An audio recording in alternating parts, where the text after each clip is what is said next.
नर्मदे हर। अच्छा, मैं एक और नारा बुलवाता हूं, बोलेंगे? मैं कहूंगा नर्मदे, आप कहेंगे सर्वदे। नर्मदे, नर्मदे, नर्मदे, नर्मदे। सब भाई काजे राम राम। आरो कई हालचाल छे? सब मजा में छे?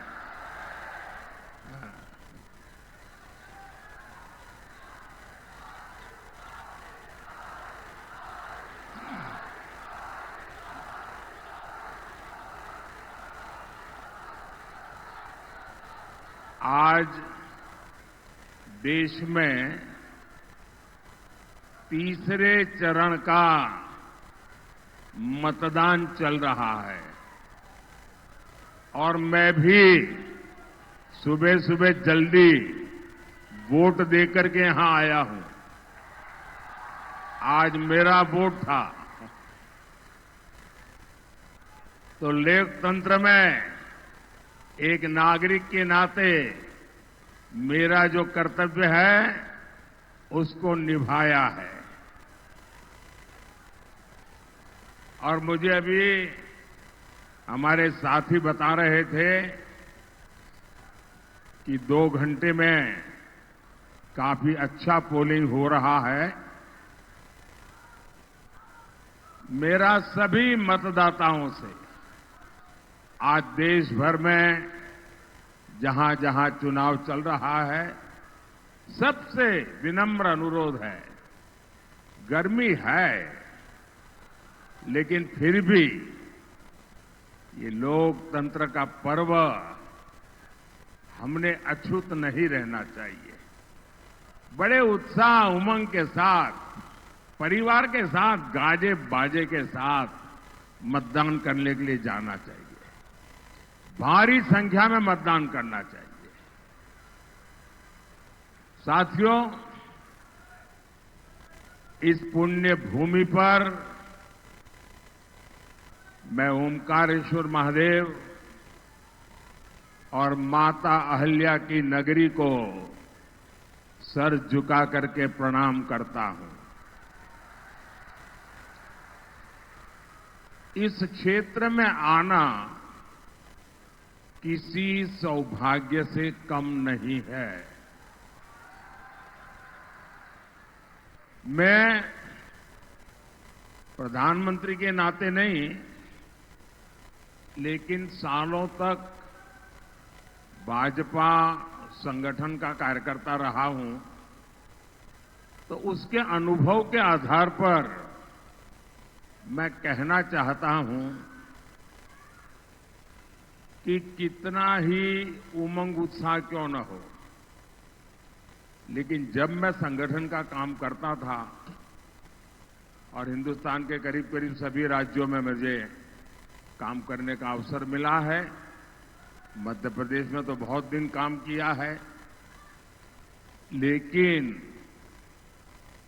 अगर जनसभा का समय सुबह 10 बजे का मिलता था तो सुनते ही पसीना छूट जाता था। हमें लगता था, अरे 10 बजे कैसे होगा, कौन आएगा? और 10 बजे का समय तो ऐसा होता है, माताओं बहनों को घर के सारे काम 12-1 बजे के पहले पूरे करने होते हैं, वो तो निकल ही नहीं सकती है।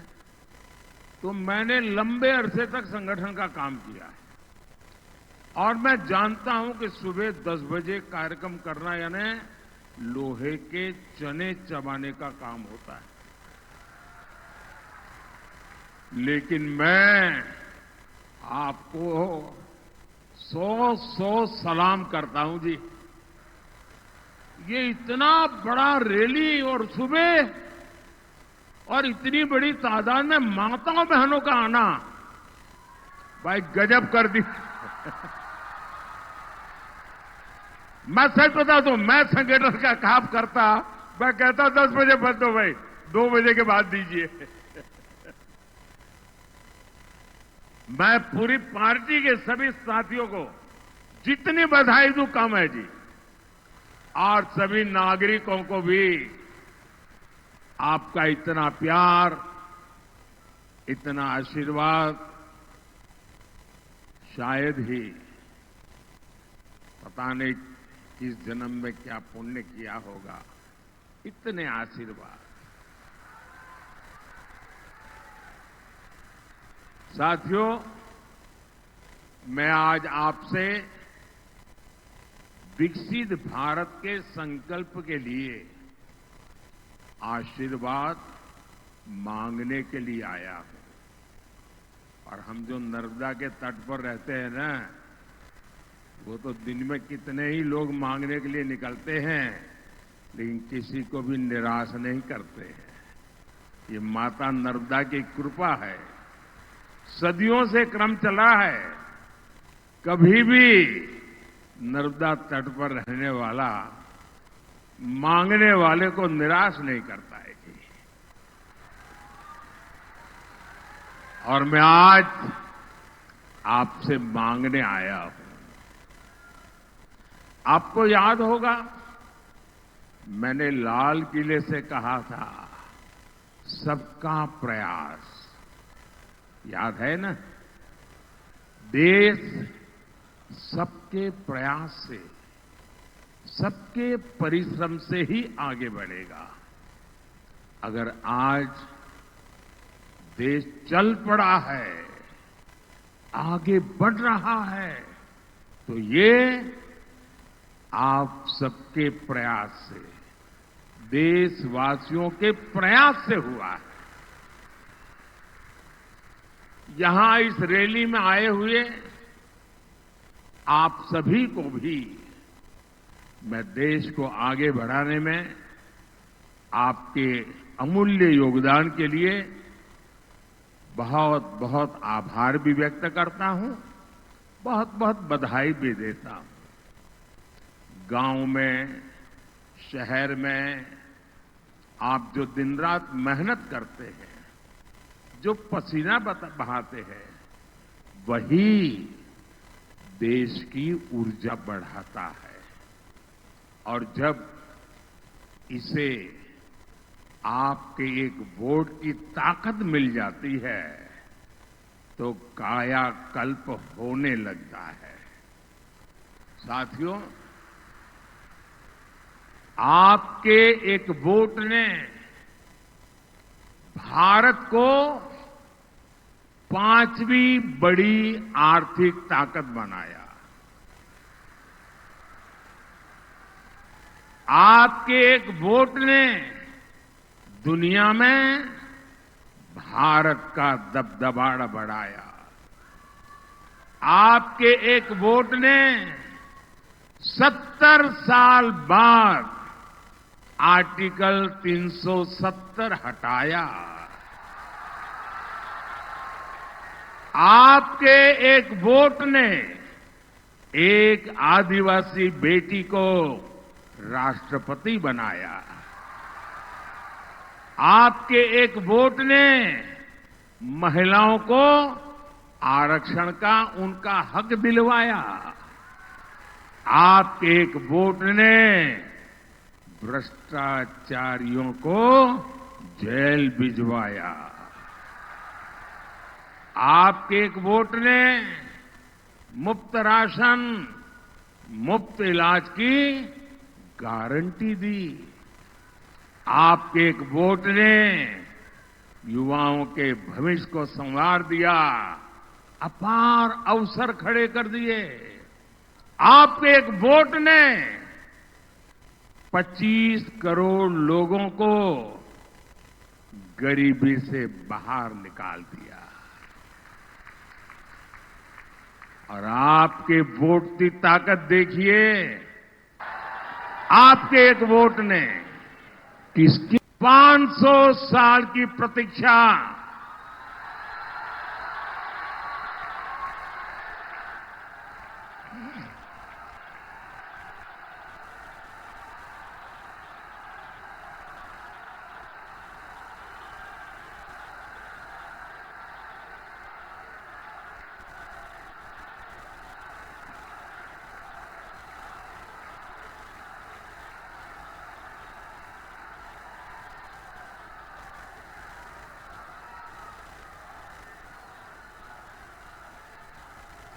500 साल की प्रतीक्षा खत्म करके भगवान राम का भव्य मंदिर बना दिया।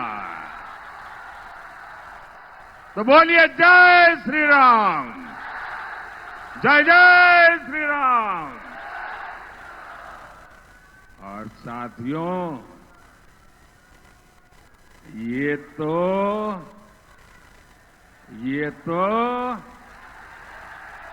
ट्रेलर है, ट्रेलर। अभी तो बहुत कुछ करना है। अब इस चुनाव में आपका एक वोट भारत को दुनिया की तीसरी सबसे बड़ी अर्थव्यवस्था बनाएगा। आपका एक वोट आपकी कमाई बढ़ाएगा, युवाओं के लिए रोजगार के अवसर बढ़ाएगा। आपका एक वोट मजबूत भारत बनाएगा। और इसीलिए मैं हिंदुस्तान के कोने कोने में जाकर के देशवासियों के आशीर्वाद मांग रहा हूं। इसीलिए भाजपा आपसे वोट मांग रही है। और दूसरी तरफ ये इंडी गठबंधन वाले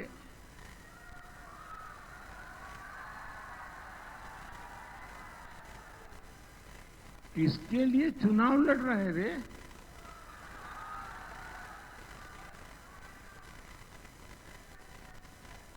वो चुनाव लड़ रहे हैं अपनी अपनी विरासत बचाने के लिए, अपने बच्चों को अपनी पार्टी सौंपकर जाने के लिए। इन्हें आपके सुख दुख से कोई फर्क नहीं पड़ता। इंडी वालों की एक फेवरेट कहावत है, मैं बताऊं आपको, लेकिन मुझे डर लगता है कि मैं ये कहावत बताऊंगा तो कुछ एक लोग फेक वीडियो बनाने वाली फैक्ट्री है ना, वो क्या करेंगे, उसमें से आधा निकल करके चलाएंगे और मोदी सफाई देते देते थक जाएगा। फिर भी मैं कहावत बताऊं? अच्छा, मैं कहावत आधी बताता हूं, आधी आपको पूरी करनी होगी। करेंगे? कि इंडी वालों के लिए कहावत फिट बैठती है, अपना काम बनता, अपना काम बनता, भाड़ में जाए, भाड़ में जाए। ये कौन कहता है? ये आदत किसकी है? अब जिनके लिए आपको इतनी कहावत मालूम है, तो फिर आप इनके लिए क्या सोचेंगे भाई? भाइयों और बहनों, आज भारत इतिहास के एक अहम मोड़ पर खड़ा है। आपको ये तय करना है कि भारत में वोट जिहाद चलेगा या राम राज्य चलेगा।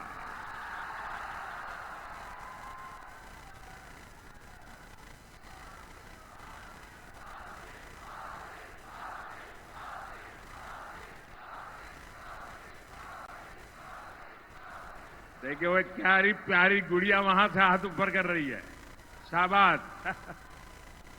इतनी छोटी गुड़िया सभा में आ गई है।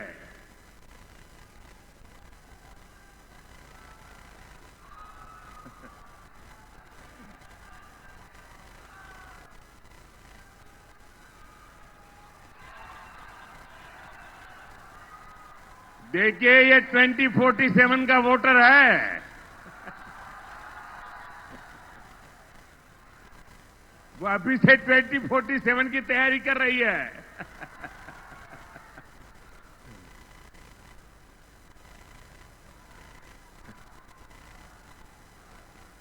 साथियों,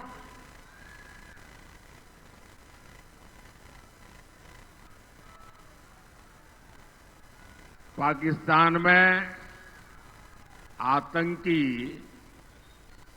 भारत के खिलाफ जिहाद की धमकी दे रहे हैं और यहां के कांग्रेस के लोगों ने भी घोषणा कर दी है, मोदी के खिलाफ वोट जिहाद करो।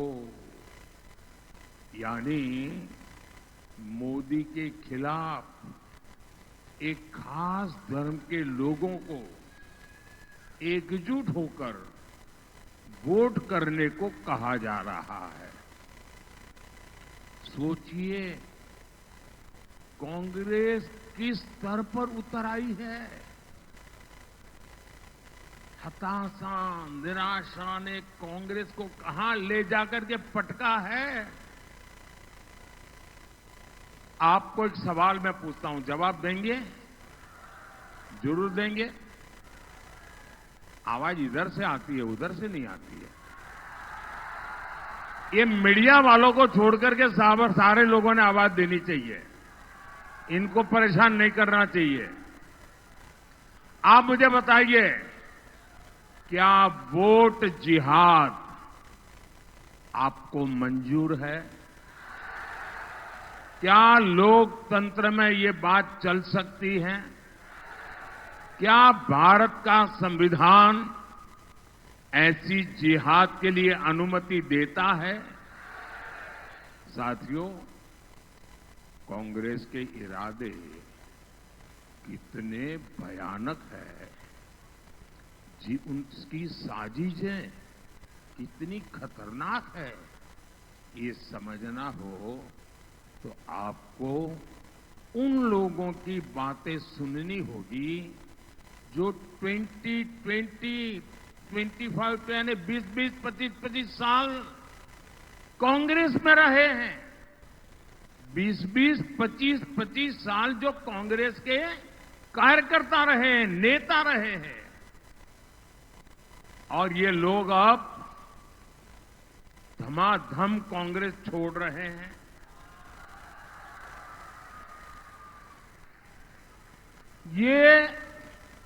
ये कुछ अजीब सी बात है ये। और वो बाहर आकर के खुली हवा में सांस लेते ही कहते हैं, बस अब और नहीं, इनफ इज इनफ। अब इनकी बातें सुनिए। एक महिला ने कहा कि मैं राम मंदिर गई तो उसको इतना टॉर्चर किया, इतना टॉर्चर किया, उन्हें कांग्रेस ही छोड़नी पड़ गई। एक और व्यक्ति ने कहा कि कांग्रेस पर मुस्लिम लीगियों और माओवादियों ने कब्जा कर लिया है। तीसरे ने एक और गहरी साजिश से पर्दा उठा दिया। उन्होंने कहा कि कांग्रेस के शाहजादे का इरादा राम मंदिर पर सुप्रीम कोर्ट के फैसले को पलटने का है।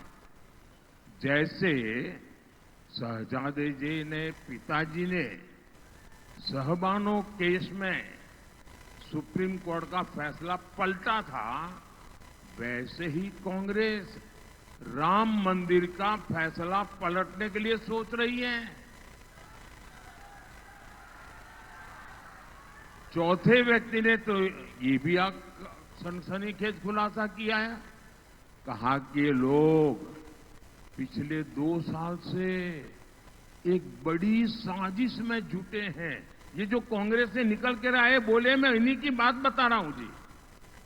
कांग्रेस में चर्चा हुई है कि मोदी को भ्रष्टाचार का आरोप लगा नहीं सकते, कितना ही चौकीदार चोर बोलो, कोई मानने को तैयार नहीं है। मोदी को देश की सुरक्षा के मुद्दे पर, आतंकवाद के मुद्दे पर कोई आरोप नहीं लगा सकता है।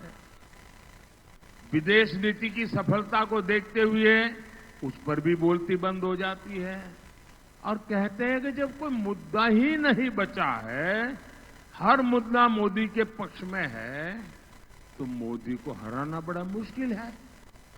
और ये कांग्रेस वाले कहते हैं, और इसलिए कांग्रेस ने तय किया कि मोदी को झूठे आरोप में फंसाओ, अफवाह फैलाओ, और इसलिए आजकल संविधान को लेकर झूठ फैलाया जा रहा है।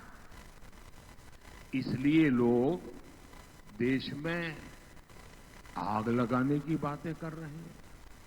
भाई और बहनों, कांग्रेस को, इंडी गठबंधन को न हमारी आस्था की परवाह है और न ही देश हित की परवाह है।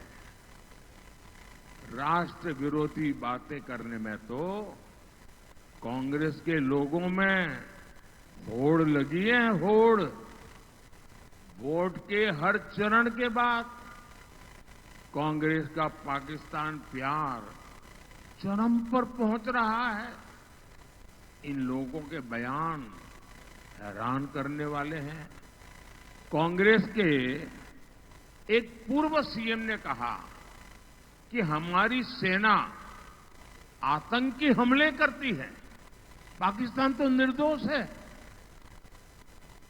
क्या ये देश का नागरिक ऐसी बातें सुन सकता है क्या? हमारी सेना का ये अपमान है कि नहीं भाई? कांग्रेस के एक और बड़े नेता ने, उनकी बेशर्मी देखिए, उन्होंने कहा कि मुंबई आतंकी हमले में भी पाकिस्तान का हाथ नहीं था। क्या आप इस बात को मानते हैं क्या? कोई मानेगा क्या? अरे दुनिया के किसी देश का व्यक्ति मानेगा क्या? कांग्रेस के साथी दल के एक और नेता भारत को धमकी देते हैं, कहते हैं कि पाकिस्तान ने चूड़ियां नहीं पहनी हुई है। बताओ, मैं तो कांग्रेस के शाहजादे से पूछूंगा, जरा ये बताओ भैया, आपके साथी ये सब बोल रहे हैं, इनकी मंशा क्या है? ये आखिरकार अचानक एक साथ चारों तरफ से सीनियर लोगों की आवाज क्यों आने लगी है? पाकिस्तान से इतनी मोहब्बत और हमारी सेना से इतनी नफरत, और इसलिए ही तो लोग कहते हैं कांग्रेस का हाथ, कांग्रेस का हाथ, कांग्रेस का हाथ। अब मैं तो नहीं बोल रहा हूं, आप बोल रहे हैं। भाई मीडिया वाले देखना, मैं नहीं बोला हूं। मेरे गले मत बढ़ दे रहा। इनको लगता है कि पाकिस्तान प्रेम दिखाकर ये अपनी वोट बैंक की राजनीति मजबूत कर लेंगे, लेकिन मैं जानता हूं इनकी जमानत तक बचनी मुश्किल है। भाई और बहनों, कांग्रेस की नजर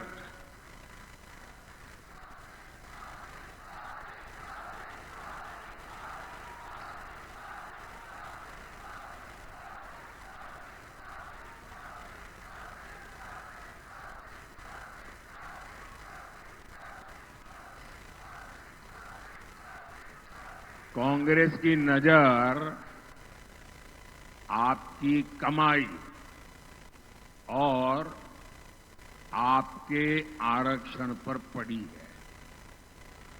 वो किसी न किसी बहाने आपकी जो संपत्ति है वो भी लूटना चाहते हैं, और बाबा साहब ने जो आपको आरक्षण दिया है उसमें भी डाका डालना चाहते हैं। मैं समझाता हूं कैसे। तुष्टीकरण के लिए कांग्रेस एससी, एसटी, ओबीसी के हक का जो आरक्षण है वो धर्म के आधार पर लूट चला करके बांटना चाहती है।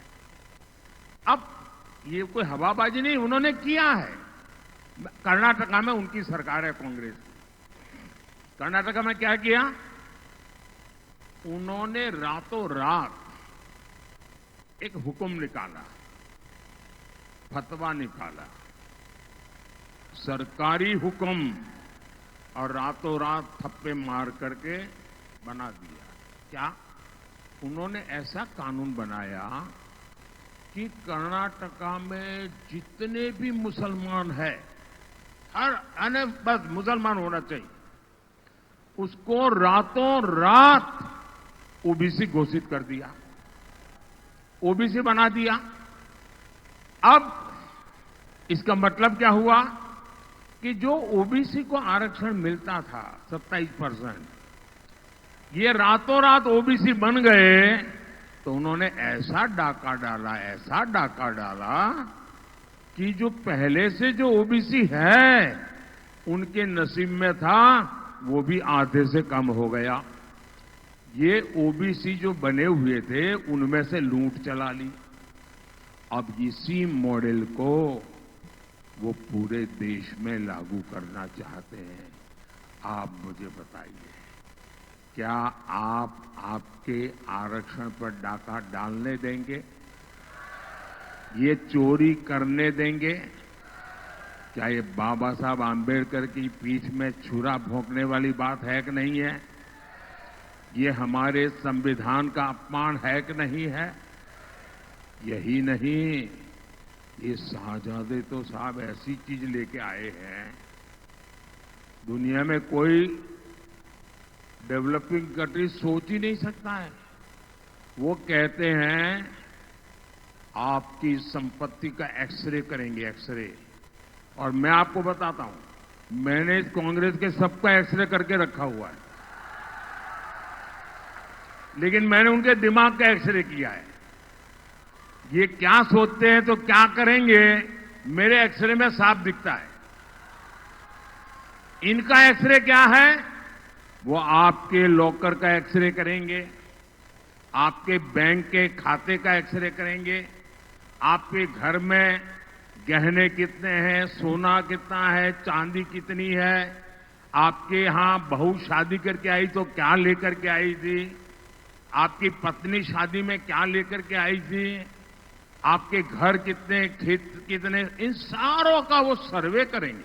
और वो कहते हैं, खुल करके कहते हैं, और फिर आपकी जरूरत से जितना ज्यादा है, अगर आपके पास 10 एकड़ भूमि है तो 5 एकड़ गई, अगर 2 साइकिल है तो 1 गई, अगर आपका मंगलसूत्र है तो गया। ये खेल खेलने वाले हैं। और क्यों? तो ये जो संपत्ति आपसे ले लेंगे वो अपनी वोट बैंक को बांटना चाहते हैं। भाइयों बहनों, आप, हमारे देश में हर मां बाप बच्चों के लिए कुछ न कुछ बचाता है। उसके मन में रहता है कि जाने के बाद बच्चों के लिए कुछ छोड़ करके जाऊं दुनिया से। अब ये कहते हैं कि आपके मां बाप ने जो बचाया है वो सारा का सारा उनके बेटे बेटियों को नहीं मिलेगा, उस पर आधे से ज्यादा टैक्स लगेगा और आधे से ज्यादा सरकार छून लगी। मुझे बताइए, क्या भारत जैसे देश में आप अपनी संपत्ति लूटने देंगे क्या? क्या आप अपनी संपत्ति बचाना चाहते हैं? आप अपनी संपत्ति अपने वारिस को देना चाहते हैं? तो आपको कौन बचाएगा? कौन बचाएगा? कौन बचाएगा आपको? कौन बचाएगा आपको?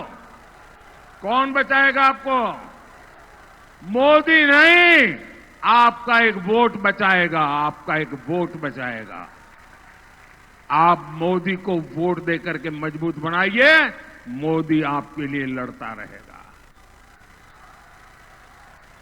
साथियों, मोदी ने इसका भंडा फोड़ कर दिया, इनका नकाब उतार दिया, उनका हिडन एजेंडा देशवासियों के मैं सामने खोल करके रख दिया। तब वो हड़बड़ी में है, गालियां दे रहे हैं, गालियां दे रहे हैं, नई नई गालियां दे रहे हैं। पूरी डिक्शनरी खाली कर दी गालियां देते देते। साथियों, हमारा आदिवासी समाज, हमारी संस्कृति, हमारी आजादी का सबसे बड़ा रक्षक रहा है। आदिवासी समाज ने ही राजकुमार, अयोध्या से एक राजकुमार निकले थे। 14 साल के बाद अयोध्या से निकला हुआ राजकुमार जब वापिस गया तो पूर्ण पुरुषोत्तम राम बन गया। एक राजकुमार को राम किसने बनाया? एक राजकुमार को राम बनाया मेरे आदिवासी भाई बहनों ने। आप पूरी रामायण पढ़िए, उनके साथ केवट, निषाद यही लोग थे 14 साल। एक राजकुमार को ये आदिवासी प्रभु राम बना सकते हैं भाइयों बहनों, और इसलिए मैं आदिवासियों की पूजा करता हूं। टंटिया भील और भीमा नाइक की राजभक्ति की परंपरा हमारे यहां रही है। इस समृद्ध आदिवासी योगदान को कांग्रेस ने 60 सालों में आगे आने नहीं दिया। आपने अपने इस सेवक को दिल्ली भेजा। हमने भगवान बिरसा मुंडा के जन्म दिवस को जनजातीय गौरव दिवस घोषित किया। हम देश भर में आदिवासी सेनानियों से जुड़े म्यूजियम बना रहे हैं। निमाड़ में क्रांति सूर्य टंटिया भील विश्वविद्यालय बनाया जा रहा है। ऐसे ही यहां अनेक संस्थानों के नाम राजा शंकर शाह के नाम पर है, रानी कमलापति के नाम पर है, जननायक टंटिया भील के नाम पर है, भगवान बिरसा मुंडा के नाम पर है और राजा हृदय शाह के नाम पर रखे गए।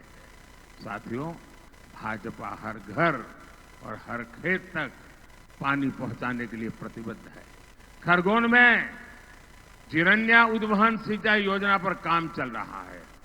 बिस्टान उद्वहन योजना सिंचाई योजना का लोकार्पण हो चुका है। यहां मेडिकल कॉलेज का निर्माण हो रहा है।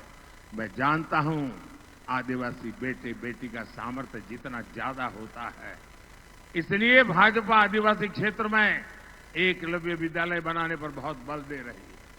भाई और बहनों, याद रखिएगा, 13 मई को खरगोन से मेरे साथी गजेंद्र सिंह पटेल और खंडवा से ज्ञानेश्वर पाटिल जी को हर बूथ पर विजयी बनाना है।